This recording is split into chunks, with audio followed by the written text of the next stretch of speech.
이번 담화를 정리하면 첫째, 철저하게 거짓말과 변명으로 일관한 담화였습니다. 명태균 과의 통화 육성이 만천하에 공개되었는데도 공천 개입과 공천 거래 사실을 뻔뻔하게 부인하고 국정농단 의혹에 대해서도 어물쩍 넘어가려 했습니다. 자신은 김건희 여사에게 휴대폰을 보자고 말도 꺼내지 못하는데 김건희 여사는 대통령의 휴대폰으로 문자 답장을 보냈다. 앞으로 부부싸움 많이 하겠다는 말밖에 남지 않은 역사상 최악의 담화였습니다. 특히 윤석열 대통령은 김건희 특검이 헌법에 반한다는 황당무계한 주장까지 했습니다. 특검이 3건 분립 위배라면서 정작 자신은 왜 박근혜 전 대통령을 수사하는 특검에 참여했습니까? 죄 지었으니 특검을 거부하는 것이라던 자신의 말 그대로 죄를 지은 게 많아서 특검을 거부하는 것으로밖에 달리 설명할 길이 없습니다. 둘째, 윤석열 대통령은 국정 운영을 할 능력과 자격이 없다는 사실이 확인됐습니다. 공과 사를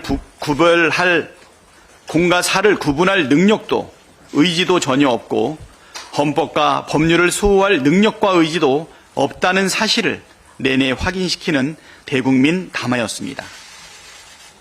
한마디로 대통령 자격이 없습니다.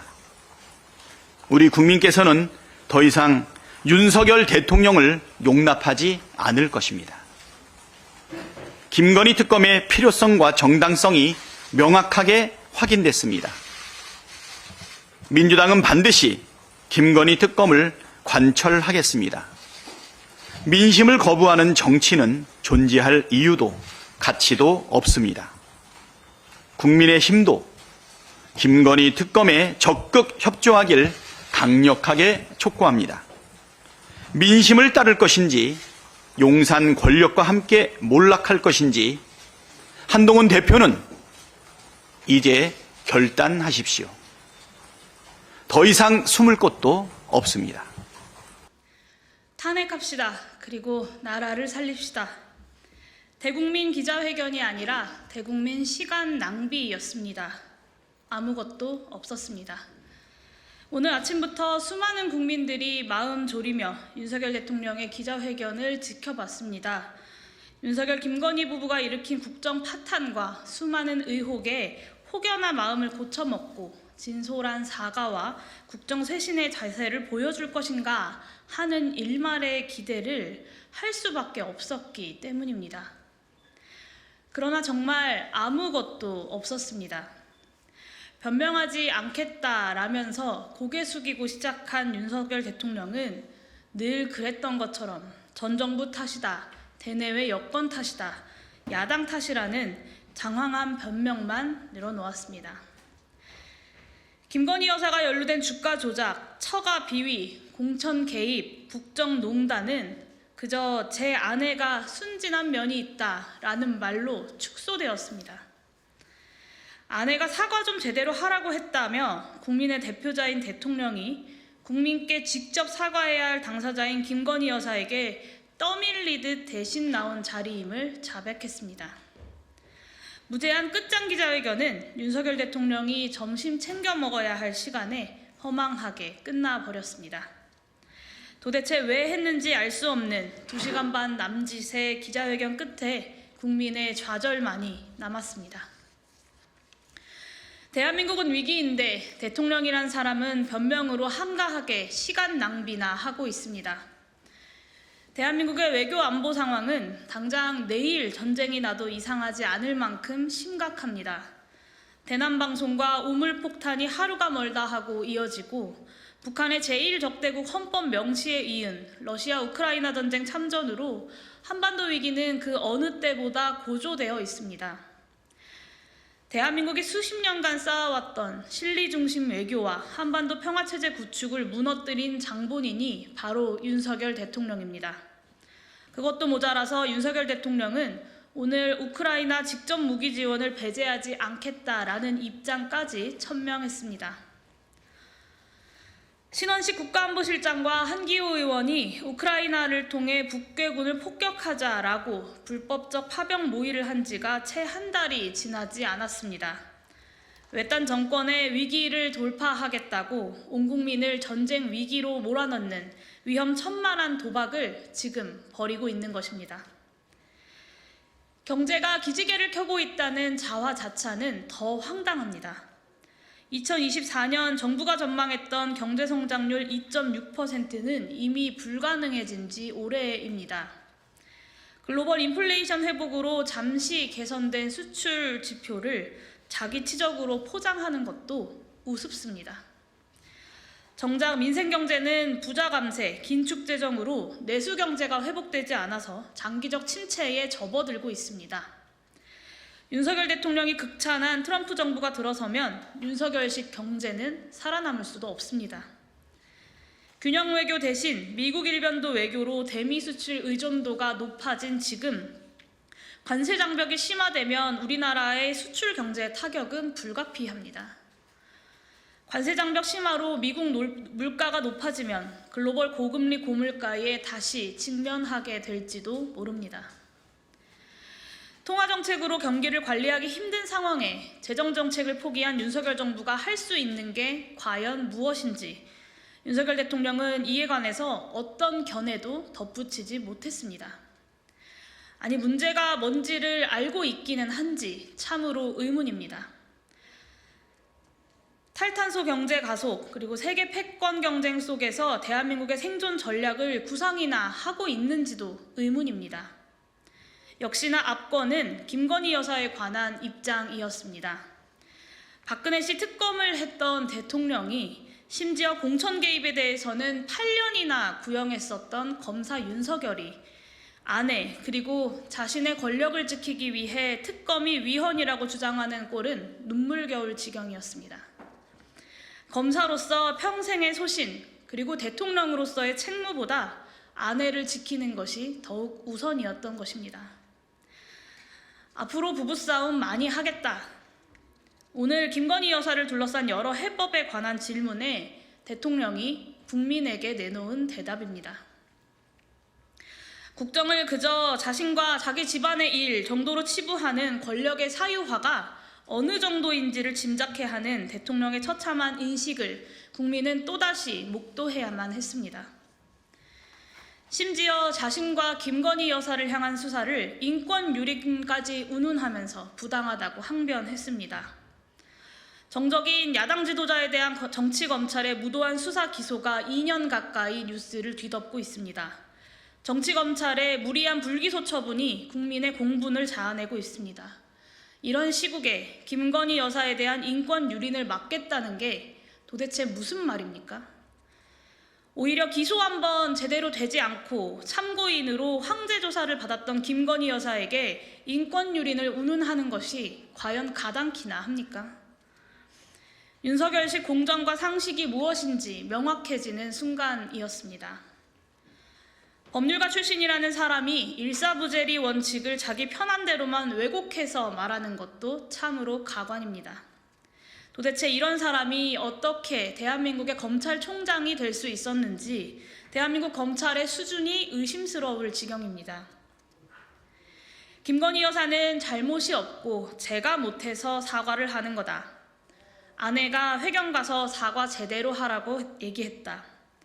문제를 딱 짚어주면 그 부분에 대해서 제가 사과하겠다. 장장 140여 분에 달하는 윤석열 대통령의 기자회견은 국민들에게 자괴감만 안겨주었습니다. 정부의 수반이 국민께 드리는 엄중한 사과와 새신의 약속이 아니라 영부인을 향한 공개 프로포즈를 실시간으로 본 것 같은 기분이 듭니다.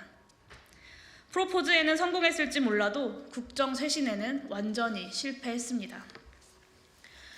그간 윤석열 대통령을 향해서 민심을 받들지 않는다라고 비판해 왔습니다만 오늘 기자회견을 보고 확실히 깨달았습니다. 이건 민심을 받들지 않는 수준을 넘은 지 오래입니다. 대통령의 현실 인식은 제정신이 아니라고 할 정도입니다. 국정의 무게를 모르고 혼자만의 세상에서 자기 듣고 싶은 대로 자기 하고 싶은 말만 하는 윤석열 대통령에게 민심을 받들어라 라고 하는 요구 자체가 헛됩니다. 지지율이 더 내려갈 곳 없이 치닫고 있는데도 전광판 안 보고 공만 치겠다라고 합니다. 여전히 내가 옳고 국민이 틀렸다.